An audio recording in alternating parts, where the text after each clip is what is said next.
Welcome back to Uncharted, your sidekick for life. We're kicking off season 4 with Jeff Davidson, 6-time founder, entrepreneur, mentor, and co-founder and chairman of Camp Gladiator, one of the fastest growing fitness companies in the country.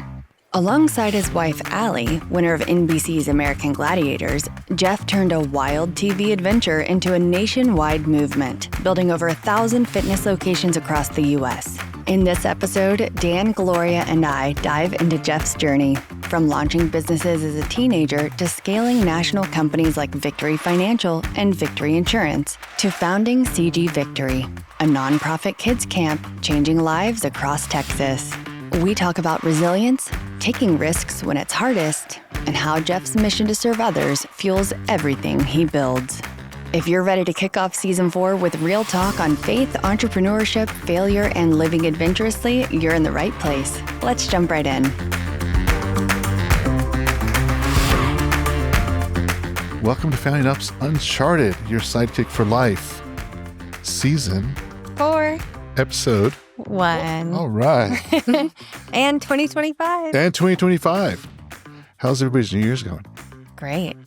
Yeah? Fast. Fast, furious? Yeah. Awesome. Yeah. Well, today, I know we say we always have a special guest, and they're all special, but I'm really excited to share the story. Jeff Davidson in the house. Yeah, glad to be here. Before we do that, we'll do a quick round of intros. Are we still doing intros? Why not? Why not? Season 4. Hello, everybody. I'm Natalie Payton, and I'm an actor and podcast personality. So I'm next. Yeah. All right. Well, I'm Gloria Park, and my trade is in wealth management. So I help people. I know it sounds a little boring, wealth management, financial planning, but I like to say that I help people, find clarity on what they want and help them get it. I'm also an aspiring author, so I'm working on a book that is the focus of the book is really creating a roadmap for this current and future generations on how to build and, level up their business. As you know, this generation that we're in now, especially Gen Z, will have the most entrepreneurs of any previous generation. And so the thing that's lacking is the actual resources, to help them. So very much of a passion project. And yeah, happy to be here. Awesome. Thanks. And I'm Dan Dillard, host of the show and co-founder of Founding Up, among many other things. And today we have... I'm Jeff Davidson. All right, Jeff. Tell me more about just a one-liner, and then we'll dive into your story. Yeah. Well, I'm a DFW native, Longhorn graduate. Spent the last 15 years here in Austin with my wife. We're entrepreneurial, multiple companies that we're running here in town and around the country. We have a great passion for business, great passion for helping other entrepreneurs really on their journey. And then we have a passion for kids. We also have a kids camp that's kind of our love as well. Love it. I can't wait to get into the story. I when you and I were on the phone and chatting about all the things you've done, I'm like, yeah, you're a busy man doing a lot of things, which is, yes. But I find that with, something about the entrepreneur bug. Once you get one thing, it's like, I got to go solve this thing. I got to go solve that thing. And so I totally get it. I mean, it's really, really fascinating. Why don't we start with, the first question I like to kind of start with is like, let's take us back to when you were 15. What did you think you wanted to be?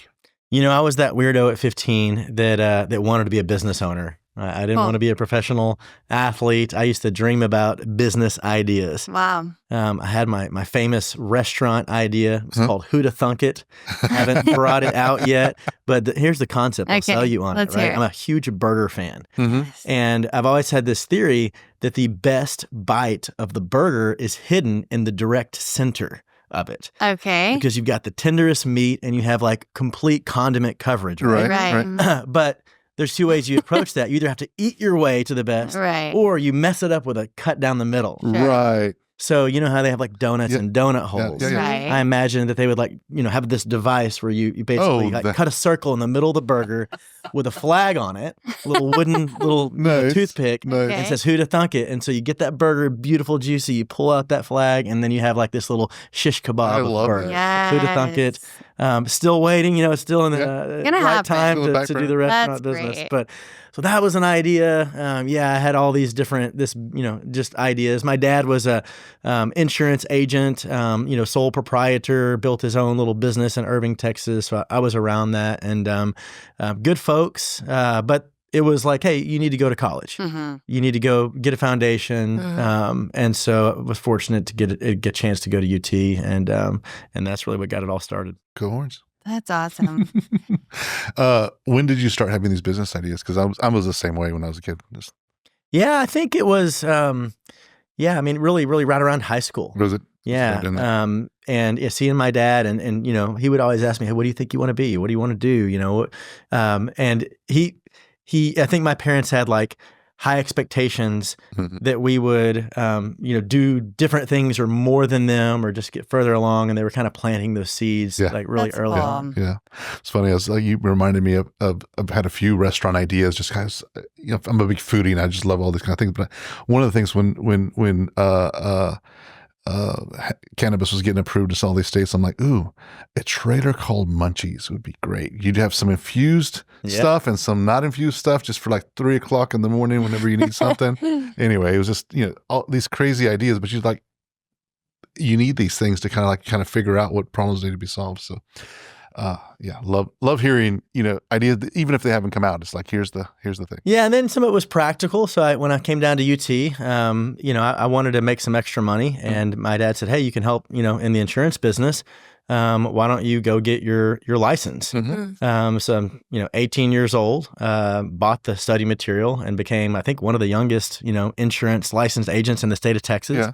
From a tax perspective, my dad was able to write off, part of my roommate is the Austin office. Right. And I would sell friends and, refer them to my dad, and built a nice little, recurring income for myself through my first couple of years of college. Nice. That's smart. Well, what's really cool about that, and something we'll touch more on the show is as we've gone out and talked to Gen Z, one of the biggest thirsts that they have is financial knowledge, just because it's like, it's something that is, as you know, isn't just normally taught all the basics. It's like, and my kind of, I don't know what we want to call this, but my is that while you don't have that knowledge, an 18-year-old can go get into a lot of debt.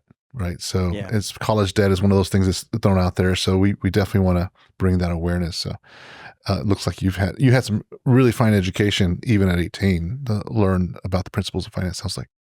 Yeah. I think growing up around in a small business environment, it's a pretty natural part of the conversation, like at the dinner table. Sure. Yeah. And I think it was a different era. I mean, this was really when I was growing up, kind of pre-internet. Like when I got my first checkbook when I was like 14, my dad taught me how to balance that. Yeah. Right. Like if you're going to write a check, you write it down. And I was trying to describe this to a young person. Right. today. Like, what? Like we used to actually, you didn't know how much money you had until you checked your checkbooks and look at your last entry. Yep. Or you had Right. to call them on the phone Yep. To get your balance. to find out if you have any Right. money or not. You have no idea And if until you the next math statement comes wrong, in. you math's wrong. Yeah. So you had to kind of be on top of things back then. Yeah. I just heard about these 1950s wives that would balance their checkbooks, but like pull out a couple of nest eggs each month because their husbands loved scotch and gambling. So they were always safe at the end of the month because they would balance. They would cook the books, essentially. I remember talking about finance and this was weird. I think it was like 16, and JCPenney sent me a credit card, and I was like, I'm not even 18 yet, but cool. And so just learning about that, and it was a small limit credit card, like $500, but I'm 16 years old and I'm like buying some stuff. And so it was just, but yeah, at that point. My wife came up the other way, didn't really, she was an athlete, and I think, she's 5 years younger, sort of that era where with sports and activities, like all of her spare time was allocated. Sure. Mhm. In my era, you might practice one night a week for sports and 4 other nights where you're around your parents and you're learning more just, by osmosis. So anyway, she's a freshman at Ole Miss and gets her first credit card. We're dating long distance. And we went out to a dinner. We weren't, doing well, but went out to a pretty nice dinner. And she said, "Oh, don't worry, Jeff, I'm going to get this one." And I'm like, I know in my mind, she doesn't have any money. And I'm like, how are you going to get it? She's like, "I got 1,000 credits on my card." 1,000 And I said, credits. what do you mean? She's like, yeah, my mom got me set up with this, I got my first credit card and I've got 1,000 credits to start with. I said, no, it doesn't work that way. That's your credit limit. You got to pay that back. And she's like, what? I thought that was the free money that I started with. She had no idea as a 19-year-old what a credit card was. I mean, but that's the reality of it. So, I mean, it's just like one of those things that how do you figure that out? So that's a pretty cool story. So let's talk more about your journey. Any mentors involved early on? It sounds like your dad was a strong mentor. Yeah, I think my father early on, and then I went through a period where I probably could have used more mentorship. Mm-hmm. My senior year, you're 22 years old, you're doing pretty well at school. You hear the stories of Michael Dell on the UT campus and others that have founded businesses. So my best friend and I come up with a business idea. This is in 2000. Okay. We had just seen Macromedia Flash version 1.0, and for the first time, the web came alive. Like there's videos, there's movement. And one of the first things I did when I was 17, I'd learned HTML and I built my dad's website. And that was actually how I was selling more of my insurance. Was like I was one of the first people to register a site on Yahoo's like early directory. Wow. Back then, people would search insurance Austin, Yes. and if your name was up there, like you're just flowing with leads before Google made them obsolete. Right. So I knew a little bit of HTML. Then Macromedia Flash came alive, and we're like, this is going to change everything. So my buddy and I went and raised about $500,000 from angel investors while I was a senior at UT. And the first thing we did was buy matching Corvettes. Oh my goodness. Matching Corvettes, a red and a silver one. Wow. And Are we y'all were still like, best friends? I'm sure We are. I'm sure your Yeah. investors really love that. Yeah, they were Yeah. It was not the best decision. And then we thought, what would make this design studio really sing? We need some retail space on 8th Street in Austin, and we're gonna hire an artist to like make our lobby epic with this like whole creative footprint, because we're gonna be hosting all these potential events. clients and events. Yeah. So we were in that for like $12K a month plus our Corvette payments. So we blew through our money. Wow. We actually did about $600K in revenue our first 12 months. And then 9/11 happened. Ooh, yeah. And it was like the world stopped. Mm-hmm. And then you were also in the middle of the tech crash. Sure. And we went the next 4 months without revenue. Go back to those angel investors. We need another round. And like they're nervous about everything. Right. And then, the creditors start calling and we can't make our payment for our lease. And we're moving computers out in the middle of the night. Yeah. And just kind of a sequence of events that led to that business dissolving. Right. And I look back and think, if someone had given me a little bit more tough talk and like rainy day talk, and it's not always high times, we could have probably extended that business a little bit longer. Well, I'm amazed that at that age you knew enough to go out and get and raise money. Like that's pretty impressive. It's just like because that's not an easy thing. And a significant amount too. Were you studying business? I was in the ERB program at UT at the time, so I had an engineering and a finance degree. Okay. And I think McCombs did a pretty good job, of at least educating us on those concepts. So I was sort of the business side, and my buddy was the creative side. He's like creative genius. He's responsible for like all the logos at my companies today. I love the CG logo. Yeah, I do. I love it. He drew that. It's so smart. And so anyways, we were a good team and built a business plan and went out and pitched. In your first business, a lot of times it's going to be family, friends, and your close network. And they, as much as anything, kind of just bet on us. Right. Do you still have a positive relationship with those angel investors despite having to dissolve the business? That's It's family, I hope. I know, but still. Yeah, we do. And my thought there has always been like, if people are taking massive risk with an angel investment, like everybody's wrong. Sure. You shouldn't be asking them, and they shouldn't be doing it.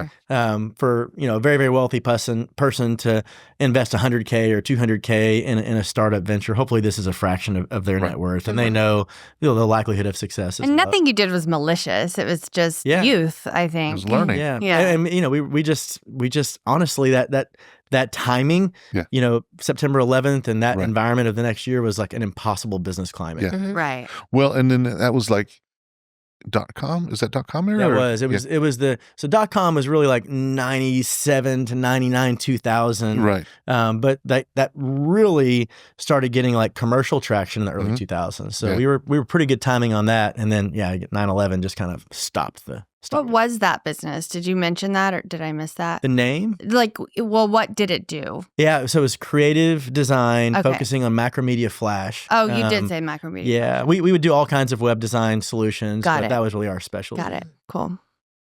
Cool. Moving from there, what's the next chapter look like? Well, then I had the drive of shame. So, you try your In business. your Corvette. It was in my Corvette, which I made like 2 more monthly payments on. And had Back to and forth go to Mississippi a couple more times. switch to a beat up old Jeep after that, and drove back home, and back to mom and dad. Like, hey, I need a place to crash. I am like beyond broke now. Yeah. And at that time, again, very lucky to have supportive parents, but not like they're early boomers raising a Gen Xer. So not like you're going to be here the next decade. Right. They're like, hey, we'll give you a couple months. 6 months, yeah. You got a few months here. We'll get you on your feet. What's next? Right. And so I did 2 things. I bought the LSAT books and like, well, I'm strong academically. My sister's a doctor. I guess I'll be a lawyer. And I put my resume on monster.com. And so my experience is like CEO of this, tech thing for 12 months, and then a property and casualty like insurance agency. And then I sold cars in the summers for a car dealership. Yeah. And so I got the books. I'm starting to study. I'm honestly pretty depressed because I don't want to be a lawyer. I don't like lawyers. Now that I'm 25 years in business, I really don't like lawyers. Right. But it felt like just kind of default path. My business dream had died. And then I start getting phone calls from all these, financial services organizations, a Merrill Lynch and an Edward Jones. And my parents were like, it doesn't hurt to go on interviews. Right. So why don't you go kick some tires and do some interviews and see what you can learn. And so I remember, interviewing 2 or 3 different firms. And more than anything in that industry, you connect with people. Right. The firms are kind of hard to distinguish, but there was a 30-year-old guy named Steve Belt, and just had a real positive energy about him, and naturally, I think, saw something in me. Yeah. And so after about 3 interviews, I accepted a role with, at the time, it was called AXA Advisors. Equitable now? They're now Equitable, yeah. And so I remember coming home after the 3rd interview, and I'm like, Mom and Dad, I got a job. Nice. I did it. And Nice. they're all like, yeah. You could see the relief in their eyes.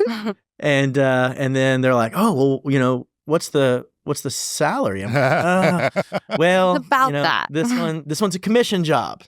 And they're like, oh, okay. Well, that's okay. You're good at sales, so I'm sure you'll do fine. Well, when do you start? And I'm like, well, I've got to pass all these tests. And so it's going to be a couple months. And they're like, oh, a couple more months here. Okay. Are there any other surprises? Yeah. I need to borrow $1,500 because I have to go take the Series 7. And, I told them I would get them a check next week. And then they're like, they think this is a scam. Yeah, Right. for Right. You have it sounds like it. job, or is this a pyramid scheme? Exactly. Yeah. What? Exactly. But they supported me, Yeah. and Nice. wrote that check, and And that was in 2002. 2001, end of 2001. We actually came in the industry about the same time. I came in 99 through the insurance program, and then similar in 2000 got hired by Merrill Lynch. Yeah. The nice thing about them is they did pay you for 90 days. Yeah. It's pass fail. What was really cool about that is like, well, I look back and it's like at the end of 90 days, if you fail, no job. Yeah. But if you get a 90 on your test, we'll give you $1,000 bonus. Yeah. I got an 89.6. I was like, oh, Rounds up. I got the job. I kept the job, which is good. But you're Yeah. just like, oh, one more question. So anyway, but Grand. it's one of those things. Not an easy business. You got lots of learning, and then off to Yeah. advice. I will never forget my first day after the testing period. My manager, Steve, kind of meets me in the lobby, and he shows me my cube. And he says, okay, this is it. There's your phone. Actually, he kind of has this little stack of papers. He says, see these papers? These are called mortgage leads. These people have all moved into DFW, in the last, few months. And you just call them, introduce them to their new neighborhood because they just bought a home, and try to set 15 minutes where we're going to come by and see them and talk about, their investments. And I'm like, wait, I'm just cold calling these random strangers, and I've been here one day. And I'm like, yeah. I'm like, what if they ask literally anything? Exactly. Tell them that's the purpose of the meeting. We'll go through, all their questions there. We just need 15 minutes of their time. Got it. And he walks away, and I'm like, this is day one. And I'm thought, what am I doing here? This is insane. And immediately I was like, well, he told me I could go check my mail. Maybe someone has sent me some mail. And so I started like just walking around the office, and then I come back and I'm like just staring at this phone, and I'm All like, reluctance. I need some office supplies. Yeah. Like, this is insane. I have Productive procrastination. a totally empty cube, and my parents would give me $10. Nice first day lunch. And so I was like, hey, Steve, do you mind if I run by Office Depot, pick up a few things? And he barely notices that I'm there. Drive to Office Depot, get some stickies and a stapler, pick up some 99-cent nuggets. Now it's like, 1 PM. I haven't done anything. Yeah. Finally, like all that's left to do is like pick up that phone and make my first phone call. Isn't it daunting? It's like, oh my God. Yeah. It's, a different time. And, there's no caller ID. I mean, these people picked up the phone. Right. And you're getting hung up on and getting yelled at. And then, but sure enough, after a couple of days, someone's like, oh, sure. Yeah. Come on by. I'll see you next Tuesday. It's like, I've got an appointment. This is amazing. I'm so far from earning a commission check. Right. But I've got an appointment. And I honestly almost failed out. Yeah. It was close. First month I was pretty gung-ho, had some pretty good activity. The sales cycle, so long, Right. And so many, you have like, oh, I've got meetings on the books, and then they cancel. Right. Second month, I'm showing up a little bit later, leaving a little bit earlier, making a fewer phone calls each day. Right. Third month, I'm kind of like starting to check out, and I'm starting to like eat alone, not really engage with anybody at the office. Yeah. And I go to Grandy's. I'm kind of depressed. I love Grandy's. 99-cent like nugget meal. I remember their cinnamon rolls. They're just like Yeah. the best cinnamon rolls. I'm sitting at Grandy's, and my phone, I have a cell phone, the old Nokia one with the snake game on it. Oh, Oh, yeah. yeah. I love Before that. the BlackBerry Pearl came out. Right. And it rings from an unknown number. And I'm like, this could be good news. I've made all these cold calls. I've left some voicemails. Hey, someone's calling me back. I've since learned never answer an unknown number. But I answered and said, yeah, Jeff Davidson, how can I help you? And they said, well, you're Jeff Davidson, verified some information, yes. And they said, well, did you realize that 18 months ago, you signed a personal guarantee on the credit card processing system at Flamboyant Inc.? Y'all owe $6,000 on this bill. If you do not pay this by the end of the day today, this will be charging off on your credit. You will never be able to get a house. You will never be able to get an apartment. You will never be able to get a car. This was a collection agent. Right. And I had no idea that I had signed this thing. And my world was just like shattered. Right. And I made the drive of shame back to Irving, Texas, and I had to tell my parents that I think I've really screwed up. And I remember getting in my dad's truck and driving to the bank, sitting in the teller line, and him getting up there and saying the words, I need to cash out my IRA. Ooh. Wow. Yeah. And they were not wealthy from a perspective of retirement accounts. Right. He gets $6,000 out of his IRA, which was the total balance of his IRA, gets a cashier's check, hands it to me. And for the first time in my 22 years of existence, I see a little bit of doubt. It's like, is my son going to make it? And I went in this back alley in Royal Lane, and I met this shady collection agent, and I gave him my dad's retirement account. Ugh. And I went back to that office and said, I don't care what it takes. I'm not going to fail at this. I am not going to ever see that look of disappointment again. And I started being the first person in the office and the last one to leave. And I started knocking on Steve Belt's door and saying, teach me this business. You made it. I will learn anything you have to teach me. And wound up making about $65,000 in my first 12 months. Wow. Broke into six figures in my second 12 months, and then was north of $300K in income by my third 12 months. Wow. Isn't it crazy how it's that one moment in time that the pressure's on And you hear these stories all the time, and I just love hearing that, because I love after you hear something like that, thinking about these sayings that are said, like necessity is the mother of invention. Yeah. You're like, that's true. I heard this all my life, but I didn't see it until I saw it, right? And so in the entrepreneur world or sales world, where you're just like, you're hunting every single day, and these things happen, and you do meet these moments where it's really just this reflection of who you are, like, right, who's inside. Yeah. And you've got to get that woken up, and then it comes out. So I think for my entrepreneurial journey, I would sum up the two most critical things as conviction and resilience. mm-hmm. And the conviction, like dominantly, is a belief in yourself. Mm-hmm. Mm-hmm. Because early on, people are buying you Right. and what you believe, whatever, Right. more than the product. It's your belief in it, Absolutely. your enthusiasm, because you need early adopters. Your right? vision. Right. And the resilience, because you have no idea the pain that is coming, Right. and everyone else generally just quits. It rolls is.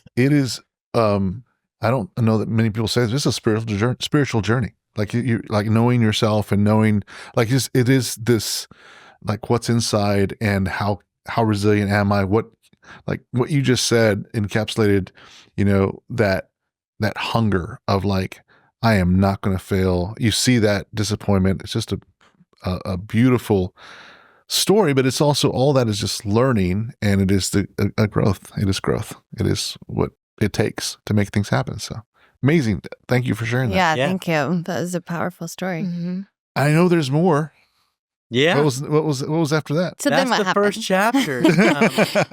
So then there's this concept of like a sigmoid curve, right? Where you're growing, and then you have this dip, and then you grow, and hopefully you get a new peak higher than the last peak, and then you have another dip, and that transformation, change, kind of reinvention. So the next 2 or 3 years for me was a growth part of that curve. Right. Like you figure out, I can be good at this, and you start to like really feed that and do really, really well. And then 2008 was a pretty epic year. Right. Everything, kind of went crazy in the financial world. The Great Recession was in full force. So on that front, I was doing well. I was young. And at a time of disruption, to be like a young up-and-comer is good. Mm-hmm. To be sort of, older and struggling is not good. And so Access Equitable was doing a massive restructuring. And they asked me if I wanted to go and take over what was the worst sort of regional branch in the company, move to Austin, start over, but at an elevated role. So that was a huge opportunity, but was going to take some risk. And then that was the year that I got married. My wife, Allie, we'd been dating for 6 years, which had been awesome. Met her while I was in Austin. She then went and played college basketball. So I'm, watching her just be a superstar. And then a little left turn in our life on our wedding day. My wild and adventurous wife, who her top 2 goals at that point was play as many sports as possible and get on a reality TV show. Mm. That's what she was charging towards. And so on our wedding day, she tries out for the TV show American Gladiators. We're having tryouts like a couple blocks away from our church. She did this without telling anyone, without telling me, her and her bridesmaids. On her wedding day, your girl's wedding day. Sneak away. She kind of blows off her. Hey, I need an hour. I'll be back. Yeah, her hair and makeup appointment, and then shows up, and there's 2,000 people in line. And then the producers, see her. Here's this runaway bride with her wedding veil on, and they let her cut the line. What a story. Yeah, Wow. that's So she does great. She's this college basketball star, makes it back to the wedding, doesn't even have time to shower. I think she looks great. Her hair looks beautiful to me. You're glowing Yeah. for some reason. Right. I find out about this at the reception. She's like, babe, you're not going to believe what I did this morning. And I thought she got me something. That was like my first thought. Like, oh, did you give me a gift? What? No. great. I got myself a gift. Yeah, I'm I allergic was to like that. rocking it this morning. And so anyway, that's weird. And then we go on our honeymoon. We come back, and sure enough, they call. And Allie is flying out to LA to compete on this TV show. Nice. And she, was really just born for this, personality-wise and fitness and, just skill. And we wind up out there for the next almost 2 months in LA, at the Westin Bonaventure, and they rented out the LA Sports Arena where they had the '84 Olympics, and we would compete in there, against these gladiators, and got to watch Allie just go wire to wire and dominate and win this show. Wow. She wins $100 grand. She's featured on all these episodes. This is all 2008. While then we're trying to negotiate this move, young married couple, moving cities. Now she's kind of a reality TV star for a minute. And then after that, she says, I want to start a fitness company. And we launched Camp Gladiator, a fitness company from basically our church parking lot. And the idea with this business was, she was going to use her sports background and create a fitness program where groups of people could meet together in parks and parking lots and schools and churches and have just an amazing 60-minute workout with an amazing trainer. So we launched that in 2008 as well. Wow, that is so Just cool. as a matter of fact. It's just so inspiring. I just got married in December, and so we're on this trajectory of new life and new beginnings, and so I love hearing that. And it's great, adding a teammate into your world, and people have asked us, like, how is it working with your spouse? And it's up and down, but when it's working, it's like one of the greatest things. Sure. Because you're just so aligned, and your passions are aligned. And she was just born to do that business, and she was the CEO and the face of that company. And I was sort of the business guy. And now with I guess that was 8 years of business experience, I was really well equipped to support her in her dream. And with my experiences of that first business failure, we were the opposite. We were super conservative with our finances. Sure. Right. And we actually bootstrapped that business from organic start there in 2008 to 50 million in revenue 10 years later. Wow. Didn't have to take on any third-party capital, any debt. Ran it profitably all those years. And it's just that was a huge blessing and just a ton of fun building That's so FCG. cool. Yeah. What, in that space of time, any mentorship come in there or anything, any lessons learned? I'm trying to figure out, I would credit really, the entire financial services industry is really strong on creating mentorship opportunities. Now you have to engage. They're not going to come and find you. But every top producer that I was around would say, you need to go find your future self, and do whatever you can to get on their calendar with whatever frequency you can. And so I bought into that in a really huge way. Mentors within the branch that I was, multiple guys that I would take to lunch, have breakfast with. And then we had industry study groups where you would meet with people across the country and invest money, fly across the country for an annual meeting where we would all bring a challenge, something that we've learned. And so I had a really good study group that I was a part of. And then one I would single out, this was actually through my church. I had the great opportunity to be invited with a group of sort of up and coming business guys in Dallas to this gentleman named Carlos Sepulveda. He was the CEO of Interstate Batteries for over a decade, and Interstate's a multi-billion-dollar, super successful organization, very values-driven. They give a ton of money to nonprofits and a private company that's one of the largest private companies in the U.S. And he said, anybody that wants to learn, he would open his living room at 6 a.m. Wow. And for that first hour, it would be a mentorship session, kind of a Bible study sort of structure. And for the next 7 years, I got up at 5 o'clock and every week was in Carlos's living room, just soaking up as much as I could. Wisdom and advice on life and business. And it was just a huge And blessing. faith. Yeah. That's so cool. cool. What I love about that and what I hope the audience gets from that is that there's a lot of effort. I mean, mentors are there and they're willing to do certain things, but the mentee needs to show up and needs to make that, and needs to understand that that's a life-changing opportunity. For sure. And I can't tell you the amount of people that we invited, because it was a group environment with incredible value. And, we'd have somebody come into our organization or, hey, you should come to our Tuesday morning Carlos session. And they'd come once or twice and they would just fizzle out. Sure. The drive was too far. It was super early. They were busy. How is this not like the highest priority to spend 1 hour with someone that's, just showing you incredible. Showing you opportunity, showing you how to build, giving you secrets of from life experience. Passing things down. Yeah. Yeah. And then as you get kind of... Now, was that pre Camp Gladiator or after Camp Gladiator? That was all pre while I was in Dallas. So that was really from 2001 until about 2008 was the Carlos formal sessions. And then my wife and I, when we moved to Austin, we would meet with him quarterly for the next several years and just, drive up to Dallas and try to get an hour with him. Because as the business was scaling, we didn't have a board. We didn't have any, VC or private equity mentors. And so he was one of the people that really we leaned on for strategic guidance for the business. Yeah, I was going to, continue. You had a thought. I didn't want to cut you. Well, I was going to say, once you have momentum, there's a lot of kind of more formal opportunities for coaching. I paid to be part of a group called Strategic Coach, which was really an incredible experience. Isn't that who runs that? Norm Trainer. Okay, I was thinking about something else. I believe at that time he was with a group called the Covenant Group, actually.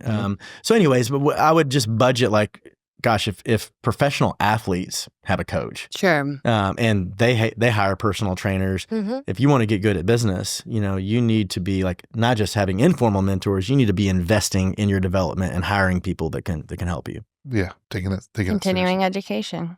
Taking that seriously. Well, improving growth. I mean, we had one of the people on the show said that kind of equate it to like a mentor can take you to the top of the mountain. You're in the city and a mentor can take you to the top and just show you the kind of the map, and you have just a whole different perspective.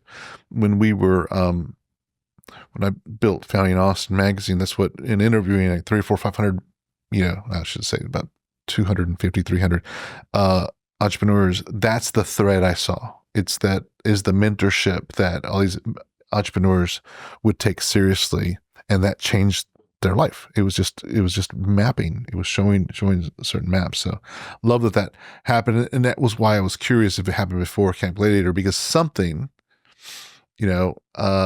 pulled you into going into business again, because after a failure and then having income, and there's that something that's like, okay, now I think I can get it done. I mean, and I imagine that was a lot of the mentorship that helped there. Yeah, no, mentorship for sure helps. And ironically, the more, financially well off you become, it actually becomes harder and harder to be willing to take the same amount of risk. And so, here you are in your 20s, whenever you're really in a perfect spot to take risk. Some of those folks are not willing to, but it's really the best opportunity. I've read at least that a lot of the millennials and Gen Z are becoming more risk averse, which is too bad. But I remember Carlos giving us very specific advice.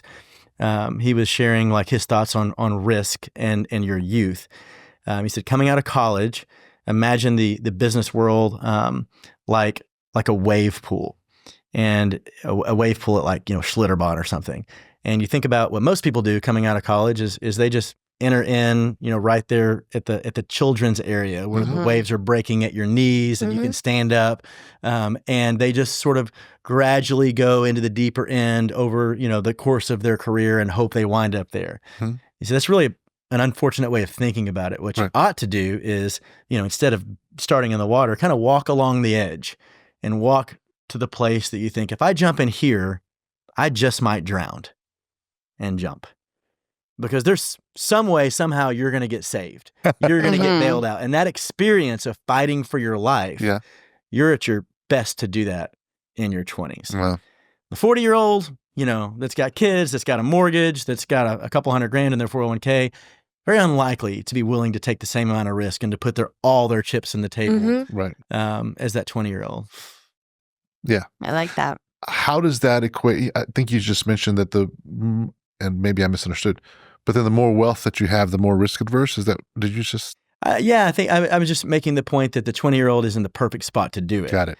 And historically, you would see more 20-year-olds taking that entrepreneurial risk. Right. From what I've heard, and back in the the equitable universe and other, like, they're having a real hard time getting recent college graduates to take these risk-oriented roles. Yeah. Because there's this pressure to go, get a secure salary, make sure you can pay your bills, and here I was at 20, buying Corvettes and failing and living on my parents' couch, trying a new business idea.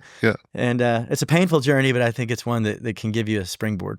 How has so you still have, like, currently you still have your financial practice, and you have, what are the business? Do you have any other businesses now? Yeah, for sure. So, kind of rounding out the story, bringing us to present day, we had another sort of kind of really nice growth period there when we moved to Austin, from 2010 till 2020. It was just a really, really, incredible year. Camp Gladiator was on the Inc. 5000, fastest growing companies 8 years in a row, in their Hall of Fame. About 2016, my wife and I, found ourselves, like, doing some marital counseling, because we were ready to start a family, but, like, how? Right. Running the branch, running a practice, running this company. We were both working 80 hours a week, and, like, something has to go. We need to prioritize our relationship. And if we want to have kids, where's this time going to come from? Right. And my wife really encouraged me and called me out, because I was holding on to this sort of executive role, but everything inside of me wanted to be an entrepreneur. Right. And I was like, it was security. I wanted the security of that, that role. And finally, after a lot of talk and prayer, I decided to retire from the executive management ranks. And we went formally in as co-CEOs of CG from 2016 to 2020. And if you'd asked me January 1st, 2020, what are you going to be doing the next decade for the rest of your life? Co-CEOs with Allie, Camp Gladiator, probably going to sell my practice and just focus on that. And then 90 days later, the world changed. COVID hits, and it was unlike anything, we'd ever experienced. Our business was groups of 20 to 50 people meeting in spaces that we don't own. Right. Hugs and high fives, and and all of a sudden that essentially became illegal. Right. Which was really, really difficult. And did everything we could. We came out with a virtual solution. Really proud that we survived. And the business is recovering now.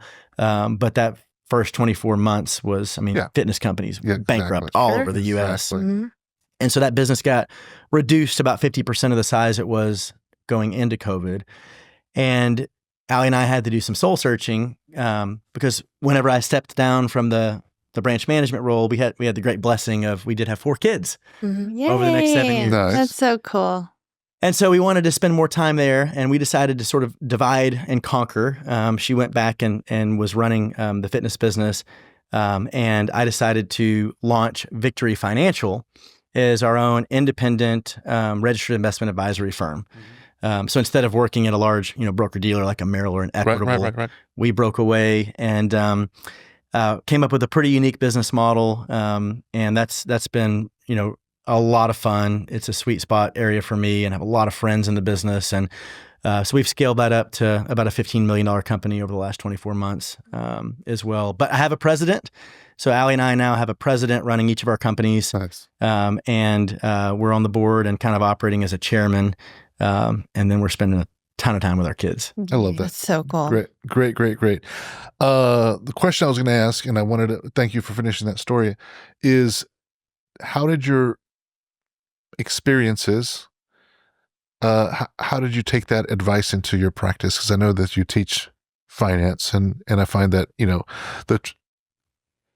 the training is like risk tolerance, and, that it's a much more conservative training than what an entrepreneur does. So I'm just wondering if that impacted the way that you advise.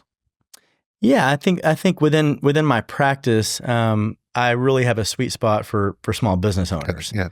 and helping to share my experiences very, very transparently with them to set them up for as much success as possible. Yeah. So, I think you gravitate towards what you know really, really, really well. Yeah. And living through the ups and downs of business and developing that resiliency and having some successes and some failures has positioned me super well for that. Yeah.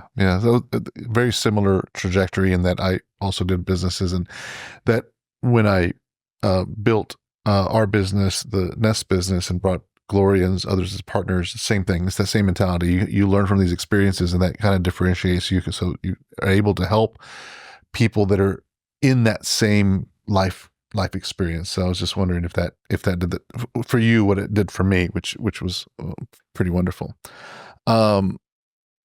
Thanks for sharing that. That was pretty amazing. Your kids are how old now? So the oldest is 8, Okay. 8-year-old daughter, and then we go 3 boys. Oh, Wow. So our poor daughter, she's getting run wild by these boys. But then 7, 4, and 2. do they So have? cool. So does your 8-year-old have any? Can you tell like any passions or that she's like? Usually by that time they start kind of saying entrepreneur or artist or that kind of stuff. You seeing that yet? She's a super athlete, Oh, and okay. she's super creative.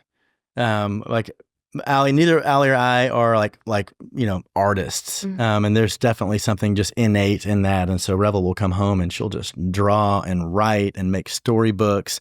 And then we try to nurture the entrepreneurial skill set. So we do like commonly lemonade stands Yes. right at the front of our neighborhood. Yeah. And all 4 of our kids descend on the cars that are driving in with their signs. And So it's a little bit cute. aggressive, but we're like, this is, if we're competing with AI, good luck competing with, 7-year-olds Yeah. with posters flagging down cars, robots.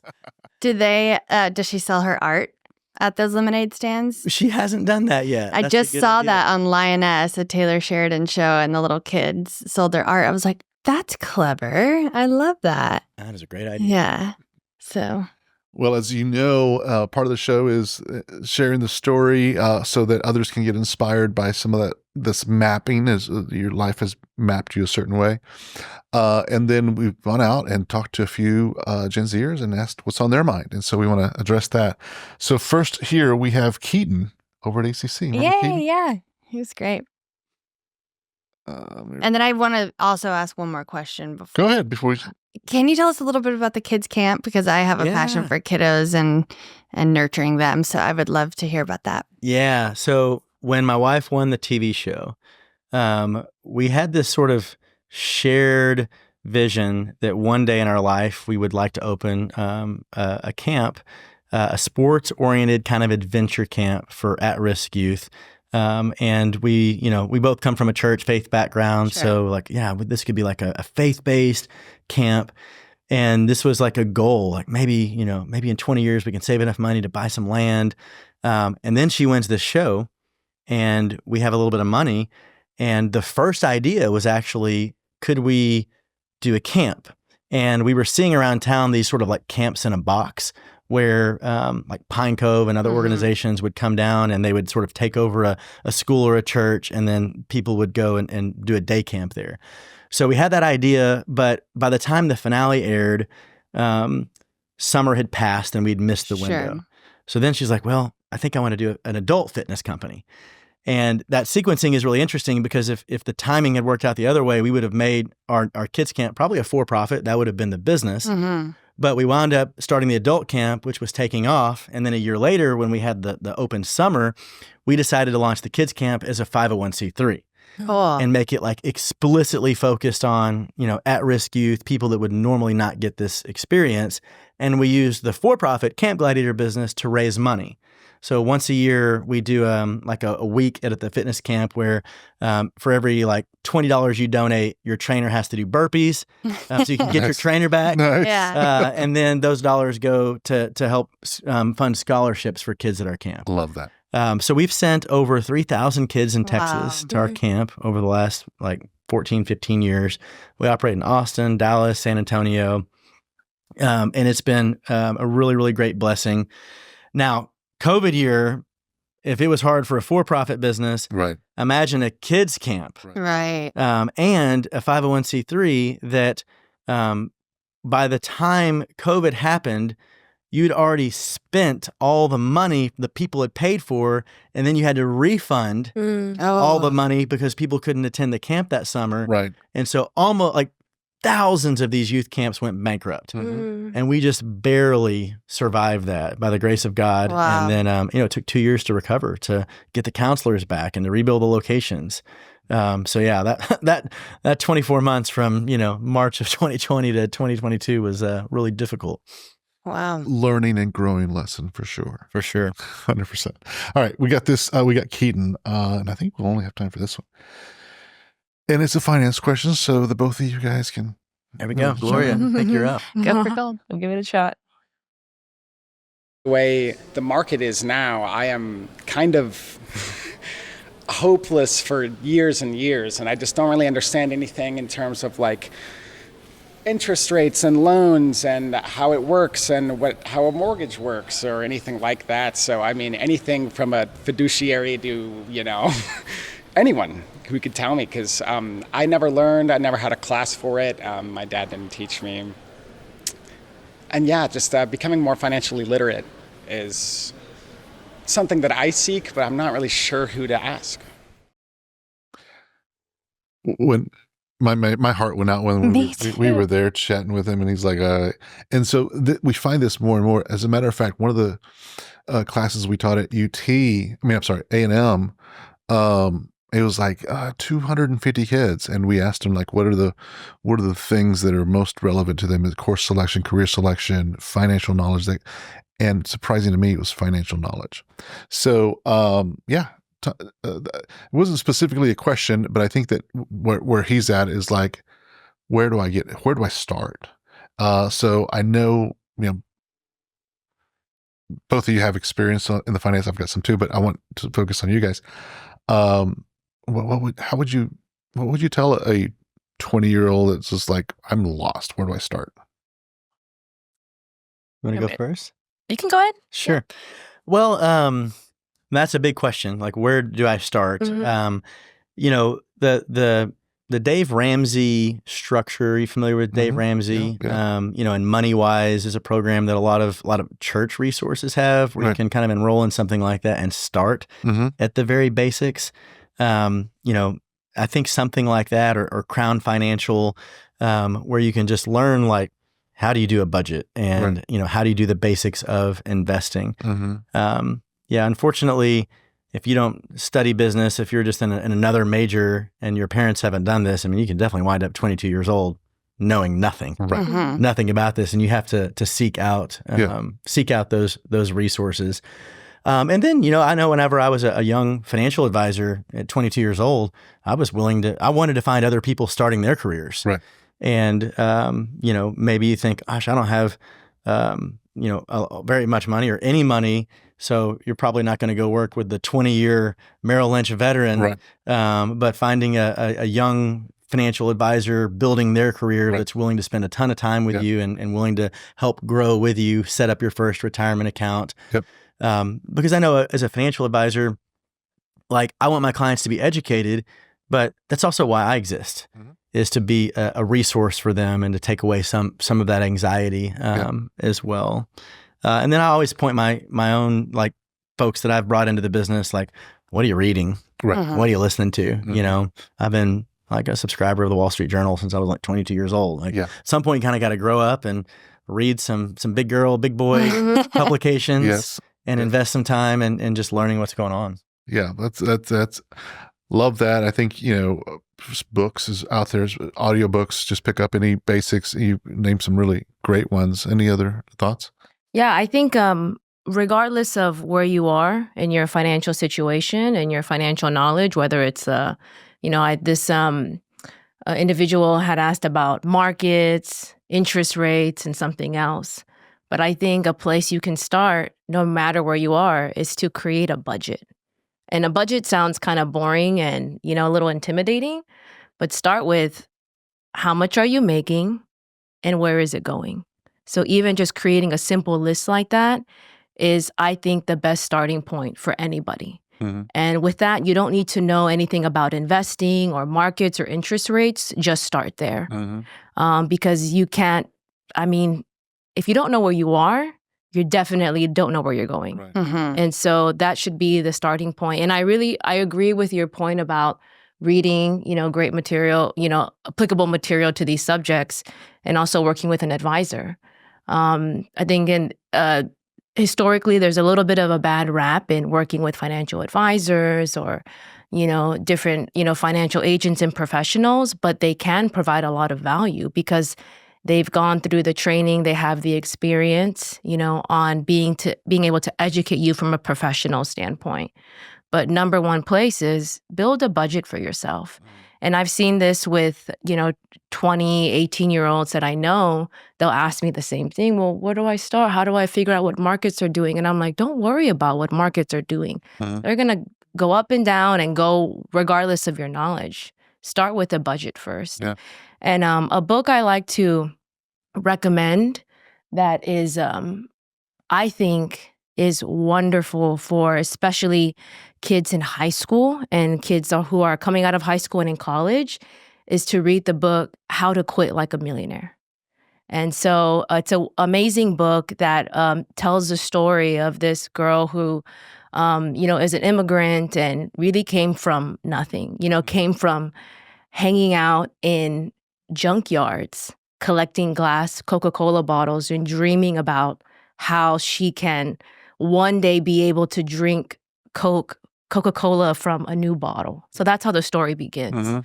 But she was able to, share her, she had no financial knowledge, obviously, didn't come from a family of wealth. And she's able to share her story on how she was able to become a millionaire before the age of 30. And she, isn't a business owner, but the fact, her story is just very amazing on the way that she chose to educate herself.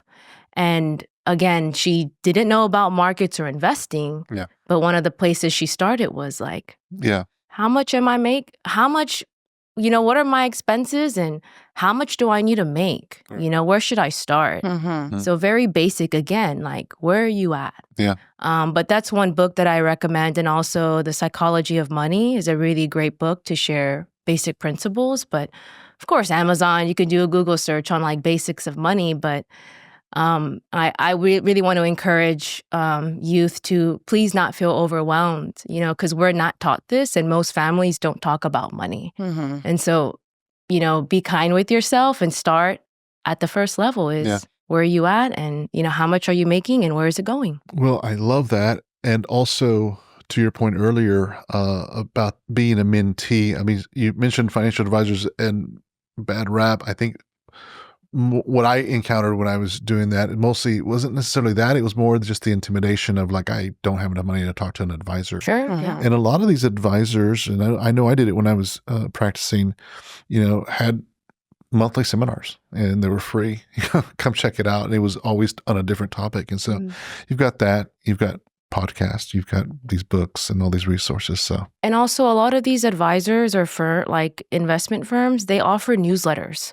And you don't have to pay to be on these newsletters. So they will share market updates or a hot topic. And so you can become more familiar with what's going on as opposed to here are these tickers on CNBC and Bloomberg. They're talking all this financial knowledge. I feel like with these newsletters, they share this information on a more approachable level. And so that's also a resource. It reminds me of what you said about jumping in the deep end, because don't be afraid to just sign up to these newsletters. And it may not make sense at the very beginning, but it didn't for you, didn't for any of us when we first started. Is you got to take this test. Okay, and study, and it's there. So anyway, that's time for us. Thank you so much for being on the show. I really thoroughly enjoyed your storytelling and the map of your life has been wonderful. Thanks for having me. It's cool what you guys are doing, and